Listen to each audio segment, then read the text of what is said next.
Welcome to the Kyero.com Spanish Property Podcast, where we interview people who recently purchased a home in Spain. They tell us what worked, what didn't, and what they'd do differently next time. I'm Beth Davison, and this week I'm talking to Ryszard from Leicester. He first bought in Spain in 2009 and now owns 3 houses and a garage. Most recently, he purchased his dream home in Almuñecar, Granada, and as a seasoned buyer, has a wealth of tips if you're thinking about making a purchase. Ryszard worked with estate agent Tropicana Estates to find his dream home in Spain. Check out the show notes at kyero.com/podcast to find links and resources mentioned in this episode. My name is Ryszard. We bought our first property in 2009 and subsequently purchased 2 other houses and a garage. How did one purchase become 4 purchases? Talk me through that. We purchased the first house. We'd been looking for property for a while. We bought it in 2009. We came to Almuñecar, fell in love with the town, and before we left, we'd basically purchased the property. We had that for a number of years, and then we came across another property which was very special, and we saw tremendous potential in it. In the first instance for rental, but then possibly for our own personal use later on. And were you already into property in the UK? Because this is a bold venture if you're not doing property development or you're not renting things out in the UK already, to then dive in and do this in Spain. Yeah, we owned a number of properties in the UK, and to be honest with you, we're just getting probably a little bit fed up with the long-term rental, because the problem was when you get into a long-term sort of 6-month contract, chasing people for rent constantly, and it just became a bit of a bind, and we looked for something else. And one of the intentions is for us to eventually move to Spain anyway. So we thought, well, actually, let's start to move away from the UK. And in fact, we sold up one of our properties to purchase the one we did. Fantastic. And did you find the process more difficult or easier than initially when you'd been buying in the UK? In Spain, we found it very straightforward, simply because we had the best estate agent you could imagine. And which agent was that? That's Tropicana Properties in Almuñecar, and it's Jose Correa, and he takes you from start to finish. It's all in one process. He arranges your legal, or your payments, your taxes. He sets you all up. That sounds so much more straightforward than in the UK. Had you already done your research on a lot of the process? Well, we obviously had the experience the first time around, back in 2009, and we found that was a very straightforward process then. But the process has changed significantly, in the sense that it's a lot more transparent than it used to be. In which area do you mean when you say it's changed and is more transparent? It's a very simple legal process now. Before there was a bit of cash handed over, there was a cheque handed over, and this was just an accepted part of the process in Spain. And so it's just now a very straightforward, simple transaction. You pay the cash, you get the keys. But as soon as you sign the contract, you hand over the cheque, you collect your keys from the previous owner. So it happens instantly. Wow. Yeah, fantastic. And so when, over the years, you bought your first one in 2009, when was it that you bought the 4th? We are located in an old town, so there's not a lot of parking. So we bought a garage a couple of years later. And then we bought our 3rd property 2016, I think it was. Okay. And then we bought the next one last year. Wow, so you have nearly a decade's experience then in seeing the property market change in Spain. Yes. What about value for money? Have you seen that change as well? Properties are very scarce now. Good properties are very scarce. What would your tips be in finding these kind of rare gems then, if you're not going to come across them as often as maybe you were? I'm not giving my secrets away. That would be. I'm not stopping them on 4. You need to be realistic. A lot of, for some reason, we in the UK will pay more and more for a property. We'll bid people up on a property, whereas for some reason we think as Brits that we should be getting some kind of cheap bargain in Spain. You've got to find the property, believe in the property, and go for it. It's really that, and you've got to understand what you're doing. I think that's probably why maybe I'm talking a bit more confidently now, because we have got to know the process, and even things like the planning laws, and if you want to do any changes, we understand all that now. So we know the risk we're taking. So it is important you do your homework, but you shouldn't be taking the approach that just because it's in Spain, and Spain has been through a bad process, right? That now you should be buying cheap properties. It's not the way it works. Spain's economy is now growing. It's the biggest tourist destination in Europe. There's a lot of people, particularly from the north of Europe, Scandinavia, the Low Countries, and that are really investing heavily in Spain. Do you think because of that, you're unlikely to lose any money on a property that you buy? Is the return that would quite be good? I think you can never be that arrogant about it to say that you would never lose. I think it's a steadier market. There's a lot of bad properties out there. There's a lot of bad properties left over from the building times, the boom and bust time. There's a lot of pointless flats. There's a lot of cheap flats. Well, they're not even cheap, a lot of them are. There's cheap apartments where you might have it in a complex with a swimming pool, but you're miles from the sea, or you're stuck on the third floor with no views. You've got to buy a property that actually, there is a get out of jail clause. You've got to understand what would you do if you need to sell it. And if you buy a property that nobody wants to buy now, why is somebody going to buy that off you in 10 years' time? Yeah, totally. And I suppose it's like in the UK where if someone was, say, not as confident as you, this was their first purchase, I suppose asking advice is key, and doing your research and really trusting other people. I mean, there's, in the UK, there's a program that's location. But those are the important things. And like I said, the important thing is just look at it. If it's cheap, why is it cheap? It may be because it is a bargain. There are bargains to be had, but you've got to understand those bargains. On the other hand, as I said, there's sometimes they're cheap for a reason. And that's because, like I said, there's a lot of surplus properties left over from the boom times, which have been repossessed, or people have huge mortgages much higher than the value of the property. There are issues like that still out there because there are people who purchased at ridiculously high prices before the bust. Just making sure you source the right property. And in the UK, it's fairly common to go under offer, for example. Is that something that happens in Spain?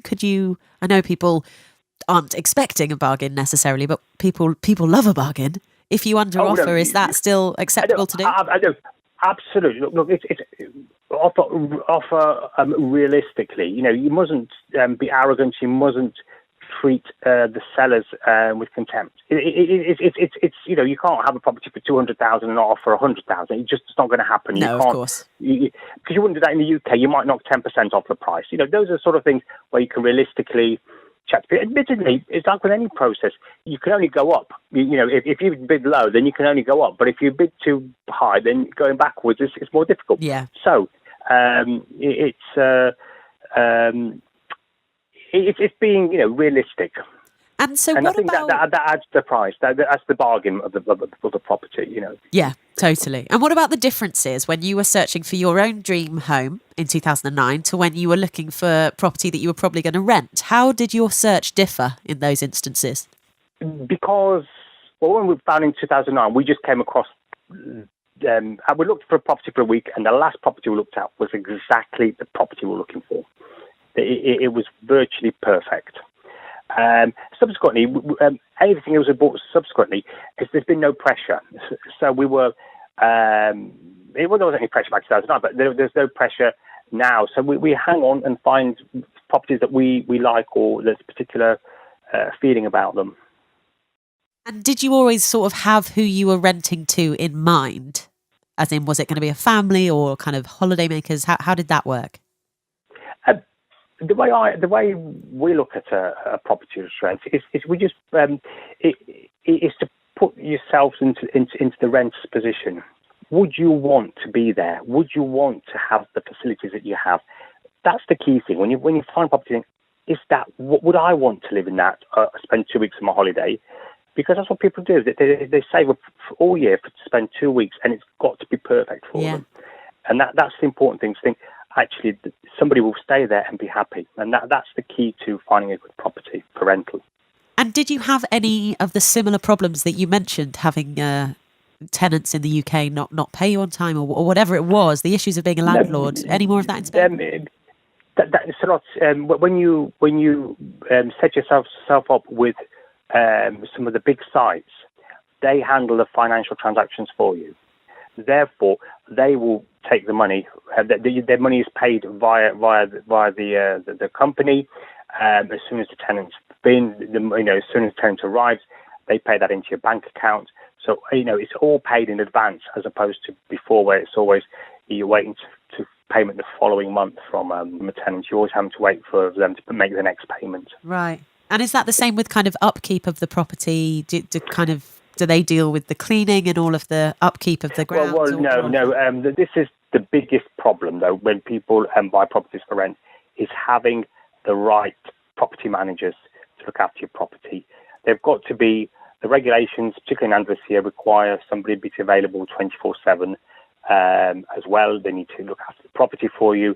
They've got to be able to come out. They've got to meet guests and see them off at the end of the time. You've got to handle any deposits that's been paid.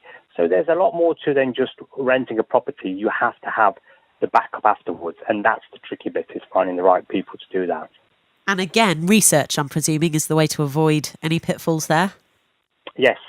I think make sure you've got your property managers before you buy a property. Don't buy the property without your property managers first. Oh, good advice. Okay, now what about life in Spain? Presumably you spend quite a lot of time over there. What's your kind of ratio split between the UK and Spain or elsewhere?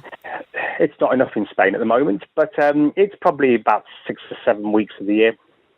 Lovely. And holidays, do you bring family with you? How does it work? Yes, absolutely. We family come out, family use our property. We're regularly sort of flying out there, so it's for us it's perfect. And did you think about kind of proximity to an airport for that reason when you were buying? How did that work? The important thing is to select an airport to which there's plenty of flights from the UK and from lots of airports in the UK, because you must remember, once you get into the autumn and winter season, they don't fly every day to places like Spain, although you'd think they would do. Maybe, yes, they do from some of the southern airports, from the Gatwicks and Stansted, you get flights. But when you get to the sort of more Midland airports, East Midlands, Birmingham, they don't fly as regularly. And you want an airport that's a big destination where you get multiple flights, because you can get flights to places like Almuñecar, where in the summer they only fly twice a week, and in the winter it's probably there's any flights at all. So you've got to think of these things before you purchase. Hence why if you go to somewhere like Almuñecar, properties are cheaper.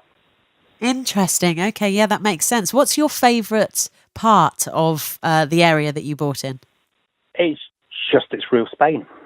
That's the reason why I like it. It is, Andalusia is an amazing part of the world. You go from Malaga and across that way to heading towards the other way, which is Nerja, Almuñecar, Motril. All of that is beautiful, and of course in Granada. And when you say real Spain, is that because you mean non-touristy or rural? It's both. It's rural. It is touristy, but you tend to get Spanish tourists there as opposed to say, for example, British tourists. So it's a slightly different approach, geared up for a different market, and it's a different lifestyle.